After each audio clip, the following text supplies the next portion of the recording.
हाँ जी, नमस्कार भाई। आप सभी देश के भावी फौजियों का एडी आर्मी पॉइंट की शानदार जानदार दमदार लाइव क्लास में हार्दिक स्वागत है। सभी का वेलकम है। सभी को जय हिंद, सभी को गुड इवनिंग। फटाफट सेशन में जुड़ जाइए। दमदार पूरा 1 घंटे का समय और उस 1 घंटे के अंदर नए पैटर्न को फॉलो करने वाले दमदार 50 प्रश्नों की क्लास रहेगी, जिसमें आपको जीके, साइंस, मैथ्स और रीजनिंग के प्रश्नों से आप मुलाकात करेंगे। लेकिन वही अंदाज होना चाहिए, जोशीला, जोश के साथ, जुनून के साथ, जज्बे के साथ। पूरे 50 में से 40 प्लस प्रश्नों के आसपास जो है आपका स्कोर होना चाहिए, उसके बाहर ही होना चाहिए, कम नहीं होना चाहिए। तो जल्दी से सेशन में जुड़िए, आपका है हमें इंतजार। तब तक हम करते हैं शुरुआत। सभी का स्वागत करते हैं आज की क्लास में। और मेरे दोस्त, पहले आप कमेंट सेक्शन में बताएंगे कि क्या आपकी उम्र सीमा 1 अक्टूबर 2004 से 1 अप्रैल 2008 के बीच में है क्या? एक बार कमेंट सेक्शन में यस करके बताएं किन किन साथियों की उम्र सीमा इसके बीच में है। तब तक मैं आप सभी का स्वागत कर रहा हूं। विशाल भाई, Anshu, Sumit, only, army lover, Gwalvanshi, स्वागत, सुखाराम पूनिया, डोगरा गेमिंग, रंजीत कुमार, ठाकुर साहब, प्रवीण पाल, आशीष गुर्जर, बबलू कुमार, मांगीलाल, सूरजगिरी, राम बिरडा जाट। चलिए, स्वागत है भाई आप सभी का। एक साथी कह रहा है गुरुजी मध्य प्रदेश की धरती से प्रणाम। जी बिल्कुल, सभी को जय हिंद। चलिए, पहला प्रश्न आ रहा है और किस किस साथी ने यहां पर यस लिखा है? जी जी जी जी, बिल्कुल शानदार शानदार शानदार। जीके का पहला प्रश्न है, राज्यसभा के कितने सदस्य प्रत्येक 2 वर्षों पर जो है वो सेवानिवृत्त हो जाते हैं? देखो मेरे दोस्त, हमने पढ़ा है राज्यसभा। राज्यसभा भारत की संसद का ऊपरी सदन है। संविधान के अनुच्छेद 81 के 80 के 33 की संरचना पढ़ते हैं। यह क्या है? एक स्थायी सदन है, कभी भी भंग नहीं होता। और इसी से आपके निकल जाता है। क्यों नहीं होता? क्योंकि हर 2 साल से यहां पर नए सदस्य आते हैं। और वो नए सदस्य कितने होते हैं ये आपसे पूछ रहा है मेरे भाई। किस किस का ये प्रश्न एकदम सही जा रहा है? जी गुरुजी, ये प्रश्न हमारा यहां पर ऑप्शन क्या आ रहा है? बहुत शानदार, बिहार की धरती से प्रणाम। जी स्वागत है आपका। किस किस ने आंसर जो है वो सी ऑप्शन दिया है? 1/3 सदस्य नए आते हैं और ये जो पुराने सदस्य होते हैं ये रिटायर्ड हो जाते हैं। देखो, इनके सदस्य का कार्यकाल कितना होता है? सभी लोग लिखेंगे गुरुजी 6 साल। लेकिन इसका जो सभापति होता है उसका कार्यकाल कितना होता है? सभापति का 5 साल, क्योंकि वो भारत का क्या होता है? उपराष्ट्रपति, जो सामान्यतः 5 साल के कार्यकाल के लिए होते हैं। ठीक है जी।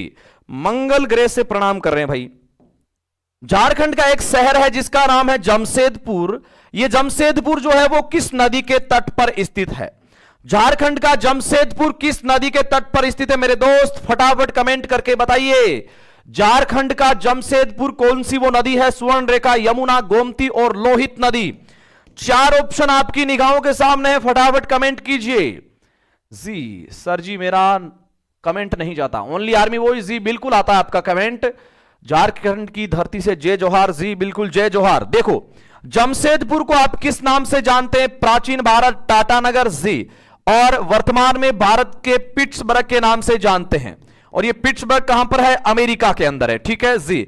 क्यों कहते हैं? लौह व इस्पात उद्योग के लिए पूरे भारत में फेमस है। और यह है आपका कौन सी नदी के तट पर? स्वर्ण रेखा। ए ऑप्शन आपका एकदम करेक्ट है। कौन सी नदी है? जी गुरुजी, स्वर्ण रेखा, झारखंड का जमशेदपुर। ठीक है भाई।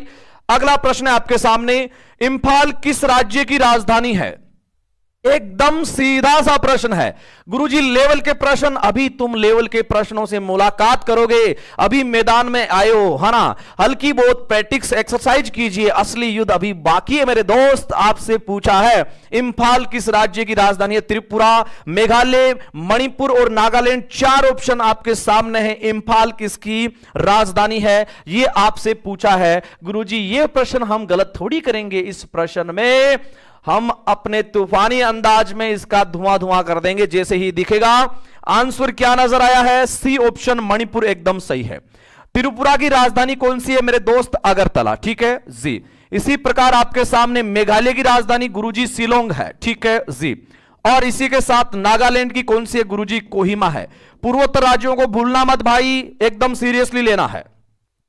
बहुत तगड़ा प्रश्न है, पुरस्कार से जुड़ा हुआ। नॉर्मन बोरलॉग जो है ये पुरस्कार किस क्षेत्र में दिया जाता है?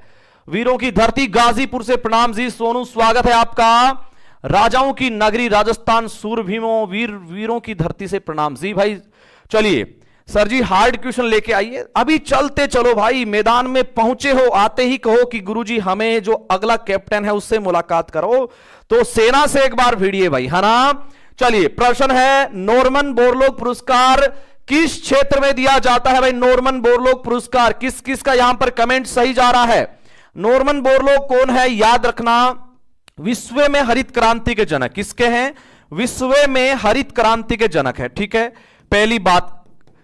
और भारत में कौन है? स्वामीनाथन। भारत में स्वामीनाथन है, विश्व में हरित क्रांति के जनक माने जाते हैं नॉर्मन बोरलॉग, और ये कृषि क्षेत्र में जो है एक पुरस्कार है। संगीत के क्षेत्र में हम पढ़ते हैं बार बार ग्रेमी अवार्ड है। पत्रकारिता के क्षेत्र का कौन सा है? पुलित्जर है। कौन सा है जी गुरुजी? पुलित्जर अवार्ड है। इसी प्रकार ऑप्शन में आपको नजर आ रहा है, विज्ञान के क्षेत्र में आप देखते हैं कलिंग अवार्ड मिला जाता है, ठीक है भाई। अगला प्रश्न, कोंकणी किस राज्य की राजभाषा है? लो भाई तुम्हारे लिए हल्का सा लेवल यहां पर तैयार हो गया है, और यहां पर भी तुक्केबाजी हो गई। इट मींस आपके लेवल की जो मांग है, जो डिमांड है, वो जो है वो शर्मा जाएगी, क्योंकि इजी लेवल हो सकता है इस प्रश्न में हमारी नजरों से। अब आपने जब लेवल की डिमांड की है तो हल्का सा लेवल आपके सामने प्रस्तुत कर दिया है। बताओ कोंकणी जो है वो किस राज्य की राजभाषा है? भारत की जो भाषाएं हैं, विशेष तौर से हम पढ़ते हैं संविधान में 8वीं अनुसूची में उल्लेखित है ना। इस साल कुछ नई शास्त्रीय भाषाएं भी शामिल हुई है। कोंकणी किस राज्य की राजभाषा है? कर्नाटक, आंध्र प्रदेश, गोवा, केरल। जी जी जी, यहां पर आंसर जिसने दिया, देखो कर्नाटक की कौन सी है? कन्नड़। कन्नड़ एक शास्त्रीय भाषा में भी है। आंध्र प्रदेश की कौन सी है जी गुरुजी? तेलुगु है ना, और तेलुगु भी एक शास्त्रीय भाषा है। याद रखना कोंकणी जो है वो गोवा की है, और प्लस दमन दीव को भी ध्यान रखना, साथ में दमन व दीव की भी है। इसी प्रकार केरल की कौन सी है गुरुजी? मलयालम, ठीक है भाई जी। अगला प्रश्न, यह प्रश्न आप अपने दिमाग में, अपने दिल में, जहां तुम्हारे लिए जगह है वहां पर इसको उतार लीजिए। छप गया है 2025 के, चाहे टीए का एग्जाम हो या आर्मी एग्जाम हो। भारत ने पेरिस पैरालंपिक में कितने मेडल जीते हैं? पहली बात, प्रश्न को पूरा पढ़ लेना मेरे दोस्त, यह प्रश्न बहुत इंपॉर्टेंट है। गुरुजी अग्निवीर न्यू बैच लग चुका है, बीते कल से शुरू हो गया। एडी आर्मी पॉइंट एप्लीकेशन पर जबरदस्त तूफानी अंदाज में पेपर है आपका। भारत ने पेरिस पैरालंपिक 2024 में कितने मेडल जीते हैं? किस किस ने यहां पर सही आंसर देना उचित समझा है? जी जी जी, यहां पर बहुत भयंकर अंदाज में लड़ाई चल रही है कि हमारा एक सरदार आगे है तो पूरा का पूरा कुनबा भी पीछे उसके हो गया है, और सभी साथी जो ए दे रहे हैं वो गलत है, सी दे रहे हैं वो गलत है। गुरुजी कैसे? अरे पेरिस ओलंपिक नहीं पूछा है, पैरालंपिक पूछा है। आपसे अगर ओलंपिक पूछे ना, ओलंपिक में भारत ने कितने जीते हैं? 6 मेडल जीते हैं। आपसे पूछा है पैरालंपिक, है ना, दिव्यांग खिलाड़ियों के लिए होते हैं, ओलंपिक के तुरंत बाद में होते हैं जहां पर ओलंपिक होता है।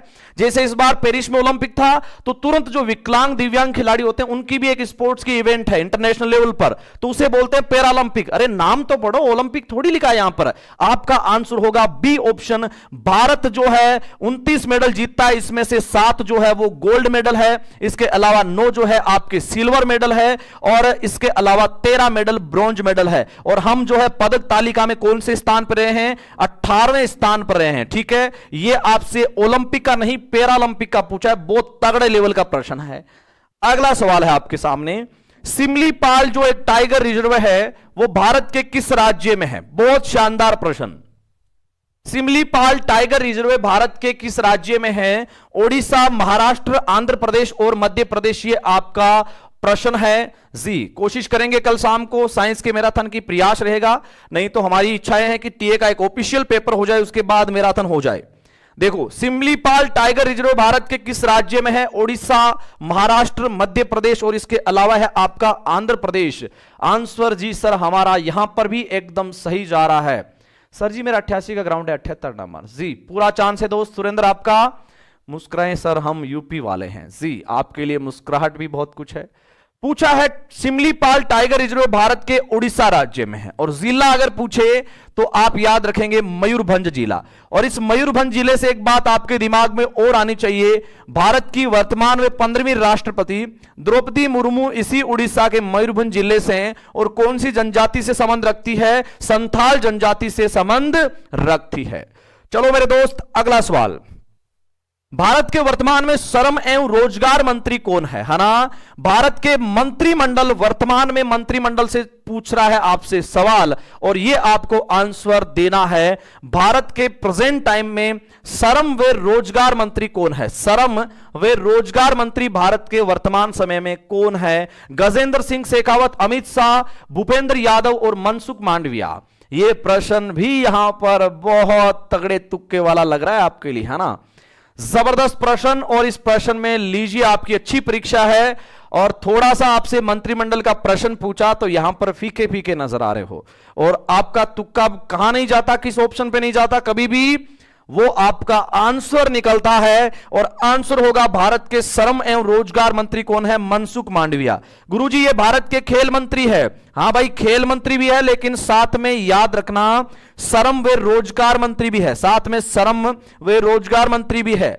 ऐसे जैसे आप देखते हैं अमित शाह भारत के क्या है? सहकारिता मंत्री है, और साथ में भारत के क्या है? गृह मंत्री हैं। दोनों आपको ऑप्शन में ध्यान रखना है, कौन कौन है? दोनों है। इसी प्रकार गजेंद्र सिंह शेखावत भारत के क्या है? संस्कृति मंत्री। कौन से? संस्कृति व पर्यटन मंत्रालय जो है वो इनके पास है, ये भी माइंड में रहना चाहिए। और भारत के वन व पर्यावरण मंत्री कौन है? वन व पर्यावरण मंत्री भूपेंद्र यादव है। मंत्रिमंडल से जुड़ा हुआ हमेशा सवाल पूछता है, डी ऑप्शन गुरुजी एकदम करेक्ट है। अगला प्रश्न, भारतीय संसद के कितने सत्र होते हैं? हमारी संसद से जुड़ा हुआ सवाल, संसद के कितने सत्र होते हैं, यह आपसे पूछ रहा है। भारतीय संसद के कितने सत्र होते हैं? 2, 3, 4 और 5 ऑप्शन में आपको नजर आ रहा है। भारतीय संसद के कितने सत्र होते हैं? 2, 3, 4, 5। फटाफट आप कमेंट करके बता दीजिए हमारी संसद के कितने सत्र होते हैं जी। कंफ्यूजन नहीं होना चाहिए, तब तक मैं इसकी व्याख्या छोटी मोटी लिख देता हूं। देखो, हमारी संसद से जुड़ा हुआ सवाल पूछ रहा है। संसद से आप एक बात याद रखेंगे, संसद के अंग कितने होते हैं? गुरुजी 3 होते हैं, राष्ट्रपति, लोकसभा, राज्यसभा। संसद के सदन कितने होते हैं? सदन गुरुजी 2 होते हैं, आपकी लोकसभा, राज्यसभा। और संसद के सत्र कितने होते हैं? बैठक की बात हो रही है, 3 सत्र होते हैं, बजट सत्र, मानसून सत्र और इसके अलावा शीतकालीन। तो ऑप्शन आपको पूछा है कितने सत्र होते हैं? बी ऑप्शन होगा आपका 3 ऑप्शन, है ना? पूछ क्या रहा है पहले ये तो पूरा पढ़ लिया करो भाई, है ना? अगला सवाल, कल्की धाम मंदिर भारत के किस राज्य में है? और उत्तर प्रदेश में। उत्तर प्रदेश में बताओ ये किस जिले में है कल्की धाम मंदिर? पूछ रहा है कल्की धाम मंदिर उत्तर प्रदेश के किस जिले में है? मथुरा, वाराणसी, संभल और इसके अलावा एक ऑप्शन में आपको नजर आ रहा है प्रयागराज। कल्की धाम की बात हो रही है, पिछले साल ही प्रधानमंत्री मोदी ने उद्घाटन किया। कल्की धाम जो है, याद रखें, भगवान विष्णु के 10वें अवतार माने जाते हैं। क्या माने जाते हैं? भगवान विष्णु के 10वें अवतार है कल्की। और इससे एक बात आपको और पॉइंट नोट करना है, मंदिर व घाटों का शहर कौन है? वाराणसी है। प्रयागराज में होगा महाकुंभ 2025। क्या होगा? महाकुंभ 2025 जो है वो प्रयागराज में होगा। और संभल में है आपका उत्तर प्रदेश के संभल में कौन सा मंदिर? कल्की धाम मंदिर। ठीक है भाई। अगला सवाल, नाटो शिखर सम्मेलन 2024 कहां पर हुआ था? नाटो की बात हो रही है, उत्तरी अटलांटिक संधि संगठन, नॉर्थ अटलांटिक टेरिटरी ऑर्गेनाइजेशन का जो है कब स्थापना हुई? 1949। कहां पर मुख्यालय? गुरुजी ब्रुसेल्स, बेल्जियम में है। आपसे पूछा है नाटो शिखर सम्मेलन 2024 कहां पर हुआ? Rio de Janeiro, Washington DC, Paris और कजान, रूस। कमेंट करके बताओ भाई कौन सा नाटो जो है वो 2024 का सम्मेलन कहां पर हुआ था? करंट का प्रश्न है। इस तरीके से करंट दौड़ाया कि बहुत सारे साथी चित हो गए, एक दो तुक्कों को फॉलो कर रहे हैं। ऑप्शन होगा आपका बी, वाशिंगटन डीसी जो है ये है आपका नाटो 2024 के सम्मेलन की जगह। रियो डी जेनेरियो में कौन सा होता है? याद रखना G20 2024 होता है यहां पर। और इसके अलावा ऑप्शन में आपको नजर आ रहा है रूस का कजान, यहां पर जो है ब्रिक्स होता है। कौन सा? ब्रिक्स 2024 जो है वो होता है, ये आपको ध्यान रखना है। अगला सवाल, भारत की खोज पुस्तक के लेखक कौन है? एक पुस्तक है जिसका नाम है भारत की खोज। फटाफट कमेंट करके बताइए भारत की खोज पुस्तक के लेखक कौन है? राजेंद्र प्रसाद, एपीजे अब्दुल कलाम, महात्मा गांधी और जवाहरलाल नेहरू। आप कमेंट करके बताइए भारत की खोज पुस्तक के लेखक कौन है? सर जी मेरी डेट ऑफ बर्थ, जी नहीं शोभित कश्यप जी नहीं भरेगा आपका, क्योंकि इस बार डेट ऑफ बर्थ जो है वो कहां से काउंट हो रही है, आपकी डेट ऑफ बर्थ 1 अक्टूबर 2004 से काउंट होगी, जो 1 अप्रैल 2008 तक सीमित है। इसके बीच जिसकी भी जन्म डेट है उसका फॉर्म भरेगा, या जिस खुद की 1 अक्टूबर है उसका भी भरेगा भाई, है ना। चलिए, भारत की खोज इसे कहा जाता है डिस्कवरी ऑफ इंडिया। क्या कहते हैं मेरे दोस्त जी? सर डिस्कवरी ऑफ इंडिया कहा जाता है, ठीक है, डिस्कवरी ऑफ इंडिया कहा जाता है। और भारत की खोज पुस्तक के लेखक कौन है? Rajendra Prasad, APJ Abdul Kalam, Mahatma Gandhi, Jawaharlal Nehru. D option आपका एकदम सही होगा। इंडिया डिवाइडेड किनकी पुस्तक है? इंडिया डिवाइडेड, याद रखें, इंडिया डिवाइडेड किनकी है मेरे दोस्त? राजेंद्र प्रसाद की। विंग्स ऑफ फायर किनकी है? विंग्स ऑफ फायर जो है एपीजे अब्दुल कलाम की है। इसी प्रकार आपको महात्मा गांधी की सत्य के साथ मेरे प्रयोग। चलो भाई, कितने केंद्र शासित प्रदेश पाकिस्तान के साथ सीमा बनाते हैं? भारत के कितने केंद्र शासित प्रदेश? 8 केंद्र शासित प्रदेश है टोटली। उनमें से आपसे पूछा है भारत के वो कितने केंद्र शासित प्रदेश हैं जो पाकिस्तान से सीमा लगाते हैं? 2, 3, 1 और 5। जी गुरुजी आप हो तो जीके को चीर के फाड़ दूंगा। अरे भाई क्या बात है भाई, जीके हो या कोई सा भी सब्जेक्ट हो, आप लोग एक सच्चे योद्धा की भांति मैदान में बने रहना। मेरा वादा है आपसे 2025 में आपके तन पर वर्दी सजाने का हमारा काम रहेगा, ठीक है जी। डिफेंस एग्जाम जी बताइए, आपसे पूछा है कितने केंद्र शासित प्रदेश? 2। मैंने बार बार कहा है केंद्र शासित प्रदेश 2 है, एक तो है आपका लद्दाख और एक है जम्मू कश्मीर, है ना, क्योंकि ये जम्मू कश्मीर राज्य नहीं है, अब राज्य का दर्जा हटाकर केंद्र शासित प्रदेश है। अगर राज्य पूछता तो कौन सा है? गुजरात है जी। इसके अलावा कौन सा है? राजस्थान है, और राजस्थान से आगे कौन सा है? जी गुरुजी पंजाब है। तो आपसे प्रश्न में पूछा क्या है, कितने केंद्र शासित बनाते हैं दोस्त?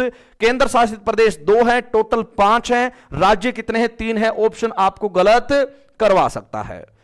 जीके का अगला प्रश्न, आर्मी के प्रश्न जो आते हैं उसका फेवरेट पेपर का यह प्रश्न है, जल्लीकट्टू किस भारतीय त्योहार से संबंधित है ना। जल्लीकट्टू में क्या होता है? याद रखें, जल्लीकट्टू में कह सकते हैं एक तरीके से एक बेल होता है, उसको वश में किया जाता है ना, और ये एक फसल उत्सव के रूप में भी मनाते हैं दक्षिण भारत में विशेष तौर से, है ना। और ये जल्लीकट्टू जो है ये याद रखें कौन से राज्य से ज्यादातर संबंधित है? तमिलनाडु से। सुप्रीम कोर्ट से बैन भी लगता है। एक है कंबाला दौड़, वो कहां से? कर्नाटक से। जल्लीकट्टू याद रखना पोंगल उत्सव के साथ जो है उससे संबंधित है, ये आपको याद रखना है। ओणम भारत के किस राज्य से? केरल से विशेष तौर से। हार्नबिल जो है भारत के नागालैंड का एक उत्सव है, और गुड़ी पड़वा जो है ये महाराष्ट्र का है, ये भी आपको ध्यान रखना है, पिछली बार आर्मी के पेपर में पूछा हुआ है। जीके का आखिरी प्रश्न है, ब्रिटिश भारत की प्रथम जनगणना के समय भारत का वायसराय कौन था?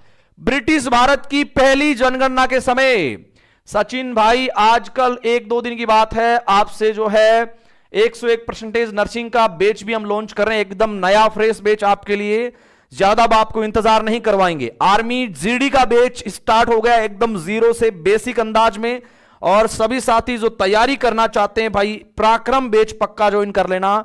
जो एडी आर्मी पॉइंट एप्लीकेशन जो है प्ले स्टोर पे मौजूद है, बहुत शानदार टीम, शानदार कंटेंट जो है वो आपके लिए मौजूद है वहां पर, ठीक है। एक साथी कह रहा है कि गुरुजी लाइक करने का बोलो, भाई लाइक कीजिए, और अंगूठे के लाइक में इतना दम होना चाहिए कि 200 के पार लाइक 1 सेकंड के अंदर होना चाहिए।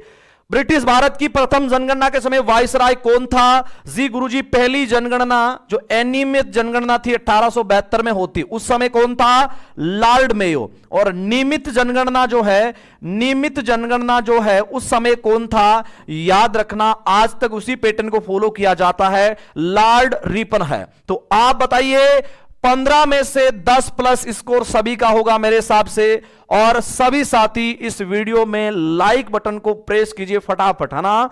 और जितने भी साथी हैं 15 में से यहां पर आपका 12-13 के पास स्कोर होना चाहिए, बाकी टोटली 50 तक बने रहना है। 50 में से कहां तक जाना है? जी सर 50 में से 40 प्लस तक पीछा नहीं छोड़ना है, और तुक्कों से दूर रहना है। डियर केडी सर आ चुके हैं आपके लिए। अभी भी जो साथी लाइक करने में कंजूसी बरत रहे हैं भाई, लाइक करने में कंजूसी ना बरतिए।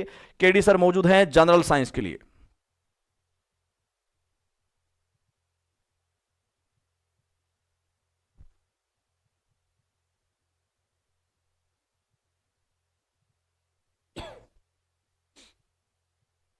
जय हिंद साथियों, अभिनंदन है सभी का आईडी आर्मी पॉइंट के शानदार डिजिटल ऑनलाइन प्लेटफॉर्म पे। बिल्कुल जितने भी देश के जवान साथी जुड़े हुए हैं सबका अभिनंदन है। बेहतरीन तरीके से आपने जीके का सेशन अटेंड किया है। इसी प्रकार साइंस का पार्ट आगे और उसके बाद मैथ और रीजनिंग का पार्ट लगातार आप सेशन में अंतिम समय तक दोस्तों बने रहे। 100% आपको बेनिफिट होगा। बेहतरीन सवाल साइंस के आपके समक्ष है। पहला सवाल दोस्तों साइंस का आपके सामने, प्रकाश संश्लेषण के लिए मोस्ट इंपॉर्टेंट सवाल है दोस्तों कि फोटोसिंथेसिस की बात हो रही है, प्रकाश संश्लेषण के लिए क्या आवश्यक नहीं है। कई बार सवाल बनता है कि फोटोसिंथेसिस के लिए जिम्मेदार कारक कौन सा है, इसमें पूछा है कौन आवश्यक नहीं है। दोस्तों मोस्ट इंपॉर्टेंट सवाल है। ऑप्शन फर्स्ट में दे रखा है आपके, सूर्य का प्रकाश जरूरी है, oxygen gas, carbon dioxide, chlorophyll और क्लोरोफिल वर्णक जिसे हरित लवक के नाम से जानते हैं दोस्तों। हरित लवक और फोटोसिंथेसिस की क्रिया के लिए मोस्ट इंपॉर्टेंट कारक है ये। वातावरण से कौन सी गैस ग्रहण करते हैं पेड़ पौधे? CO2 गैस ग्रहण करते हैं। जल जड़ों के माध्यम से अवशोषित होता है तो जाइलम उत्तक ले जाता है। इसके अलावा दोस्तों याद रखें, सूर्य का प्रकाश मिलता है क्लोरोफिल वर्णक, ये क्लोरोफिल वर्णक और सूर्य का प्रकाश, इसकी उपस्थिति में दोस्तों क्या बनता है? C6H12O6, साथ में ऑक्सीजन गैस और दोस्तों याद रखना जल की मात्रा, तो प्राणवायु बनता है और साथ में ग्लूकोज बनता है। यहां हमने आवश्यक घटक जो है वो कंप्लीट लिख दिए हैं।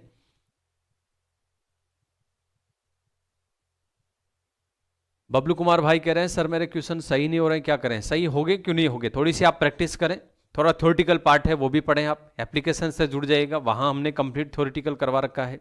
सवाल तो वहीं से बनेंगे, जाएंगे कहां से सवाल, है ना। सोहन सपना फौजी का बिल्कुल अभिनंदन है सभी का। दोस्तों बात कर रहे हैं यहां आपके राइट आंसर होगा ऑक्सीजन। तो ऑक्सीजन गैस तो खुद बन रही है, जनरेट हो रही है, ठीक है। आवश्यक घटक कौन कौन से हैं? तो CO2 है, जल है और क्लोरोफिल वर्णक उपस्थित होता है। अगला सवाल, रक्त का थक्का जमने के लिए उत्तरदायी प्रोटीन कौन सी है? यहां प्रोटीन की बात हो रही है। यदि विटामिन पूछे तो विटामिन के आंसर होता है, कई एग्जाम में सवाल बना है और हमने भी प्रैक्टिस सेट में आपको करवाया है। ऑप्शन फर्स्ट में दे रखा है दोस्तों आपके एल्ब्यूमिन, ऑप्शन सेकंड में आपके दे रखा है ग्लोबुलिन प्रोटीन, ऑप्शन C दे रखा है फाइब्रिन और इनमें से कोई नहीं। यहां दोस्तों ये आप ध्यान दें, बिल्कुल सटीक आंसर आपका ऑप्शन C होगा। बाकी याद रखें, रक्त में प्रोटीन पाई जाती है प्रोथ्रोम्बिन और दूसरी प्रोटीन होती है फाइब्रिनोजन। ये दोनों प्रोटीन रक्त के अंदर ब्लड क्लॉटिंग के लिए जिम्मेदार है। इसके साथ ही दोस्तों रक्त स्कंदन के लिए आवश्यक कारकों के अंदर पूछा जाए तो कैल्शियम +2 आयन ये भी जिम्मेदार है, और दूसरा कारक पूछे तो क्या होता है? विटामिन के। ये 4 कारक है जो रक्त स्कंदन के लिए जरूरी है। तो रक्त स्कंदन के लिए आवश्यक कारक पूछे तो कौन सा होता है? कैल्शियम +2 आयन, विटामिन, फाइब्रिनोजन जो फाइब्रिन में बदलती है। तो राइट आंसर आपका क्या होगा? ऑप्शन C यहां आपका करेक्ट आंसर होगा। अगला सवाल आपके स्क्रीन पे है दोस्तों, मनुष्य की जीभ का भाग पूछा गया है कि मनुष्य की जीभ के किस भाग पर मीठे का अनुभव होता है, ये आपसे पूछा गया है। दोस्तों जीभ वाला भाग है, उसमें मीठेपन का अनुभव कौन से भाग से होता है, ये आपको याद रखना है। यदि अपन संरचना पढ़े, जीभ की इस प्रकार से स्ट्रक्चर होती है और जीभ की इस प्रकार की स्ट्रक्चर के अंदर स्टार्टिंग जो प्रारंभिक भाग है अग्रभाग, बीच का भाग है जो मध्य भाग जिसमें स्वाद कलिकाएं कम विकसित होती है, और ये पश्च भाग है, याद रखें। और पश्च भाग के द्वारा किसका ज्ञान होता है? कड़वेपन का ज्ञान होता है। और यहां अग्रभाग या दोस्तों पार्श्व भाग,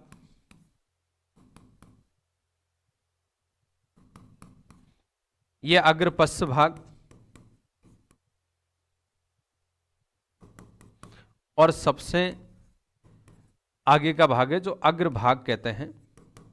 और दोस्तों मीठेपन का ज्ञान किसके द्वारा होता है? अग्रभाग के द्वारा होता है। बिल्कुल अग्रभाग या अगला भाग कह सकते हैं। बिल्कुल राइट आंसर आपका ऑप्शन A होगा। कड़वेपन का ज्ञान कहां से होता है? तो पश्च भाग के द्वारा होता है। खट्टेपन का ज्ञान पूछे, खट्टेपन का कहां से होता है? पार्श्व भाग से। और नमकीन का ज्ञान होता है अग्रपश्च भाग से, और मीठेपन का ज्ञान या दोस्तों याद रखें एक पॉइंट ये भी आप, इलेक्ट्रिक करंट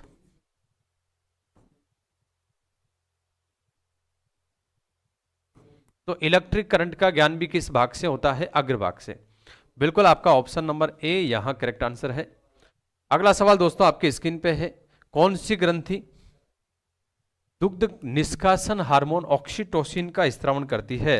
यहां दोस्तों ऑक्सीटोसिन की बात हो रही है, मोस्ट इंपॉर्टेंट हार्मोन है ये बॉडी के लिए देखा जाए तो। अब इसका कार्य क्या है वो भी अपन डिस्कस करेंगे। ये कहां से स्त्रावित होता है? पीयूष ग्रंथि, बिल्कुल आपका सटीक आंसर है। थायराइड ग्रंथि, पैराथायराइड ग्रंथि, एड्रिनल ग्रंथि।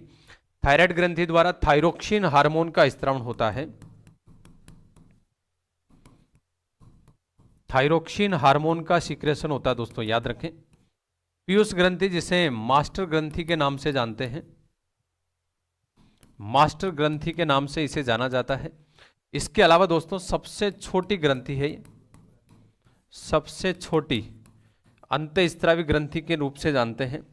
पैराथायराइड गले में थायराइड की सतह पे ही पाया जाता है, पैराथ हार्मोन का स्त्रावन होता है। एड्रिनल ग्रंथि जिसे 4S ग्रंथि के नाम से जानते हैं और एड्रिनलिन हार्मोन का सीक्रेशन करती है। एड्रिनलिन हार्मोन जिसे करो या मरो का हार्मोन भी कहते हैं लाडलू, करो या मरो का हार्मोन कहते हैं, या फिर 3F हार्मोन के नाम से भी जानते हैं, फियर फाइट और फ्लाइट हार्मोन के नाम से जानते हैं। ये मोस्ट इंपॉर्टेंट पार्ट है दोस्तों। ऑक्सीटोसिन को हार्मोन को लव हार्मोन कहते हैं। इसके अलावा दोस्तों गर्भपात हार्मोन के नाम से भी इसे जानते हैं, प्रसव पीड़ा हार्मोन के नाम से भी जानते हैं, मोस्ट इंपॉर्टेंट है। बिल्कुल कहां से सीक्रेट होता है? तो पीयूष ग्रंथि द्वारा।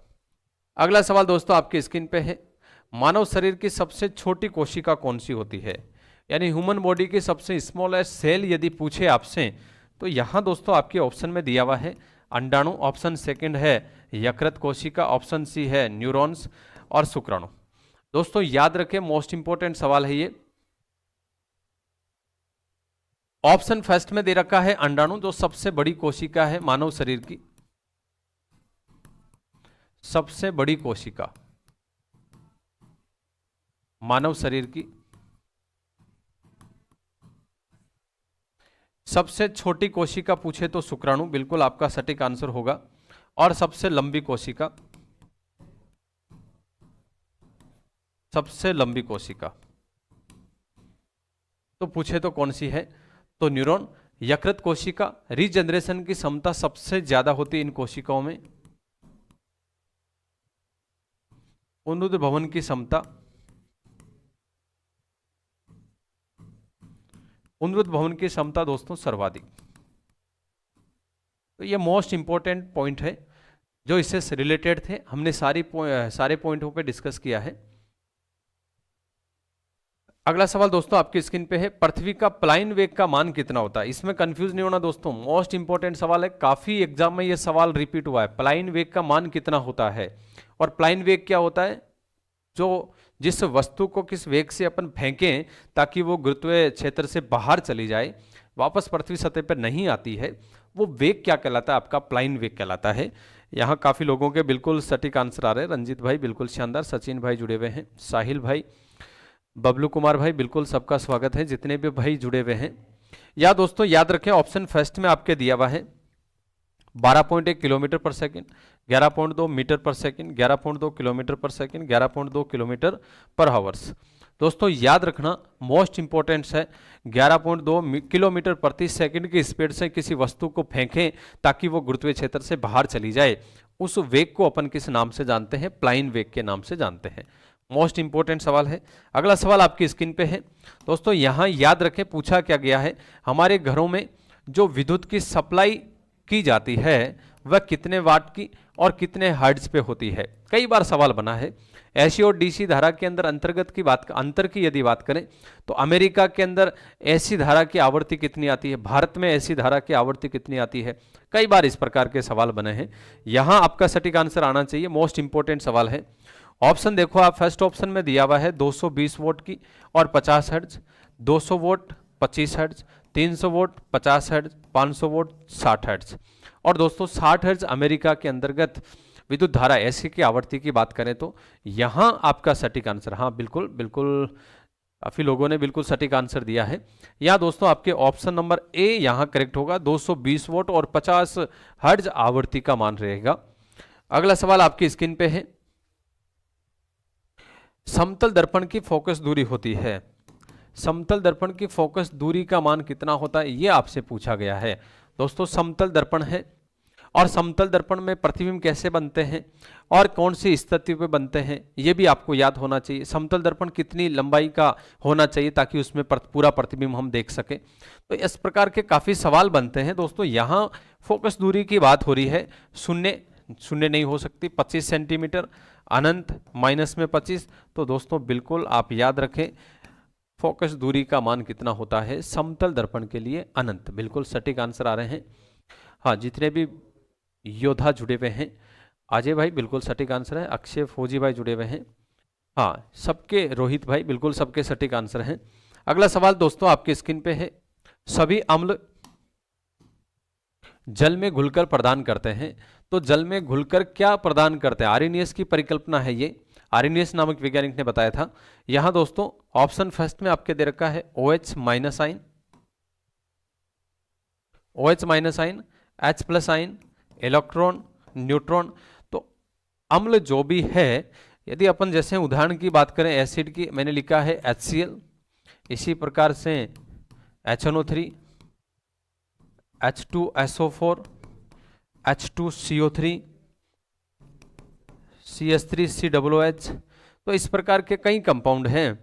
अब ये सारे यौगिक किसका स्त्रावण करेंगे, क्या छोड़ेंगे अपने में से, तो एक उदाहरण अपन लेके देखें। H प्लस बनता है, Cl माइनस बनता है। यदि H प्लस आयन का त्याग करता है वो क्या होता है, अम्ल, और OH माइनस आयन का त्याग करता है वो क्या होता है, क्षार। तो ये एसिड है सारे के सारे।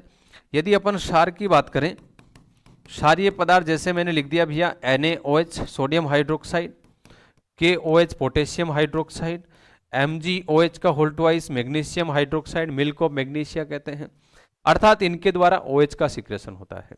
तो आर्हेनियस नामक वैज्ञानिक ने यही बताया था कि H प्लस देने वाले अम्ल होते हैं, OH माइनस देने वाले क्षार होते हैं। ठीक है, तो यहां आपका सटीक आंसर ऑप्शन नंबर बी यहां आपका राइट आंसर है। बिल्कुल सबके सटीक आंसर आ रहे हैं।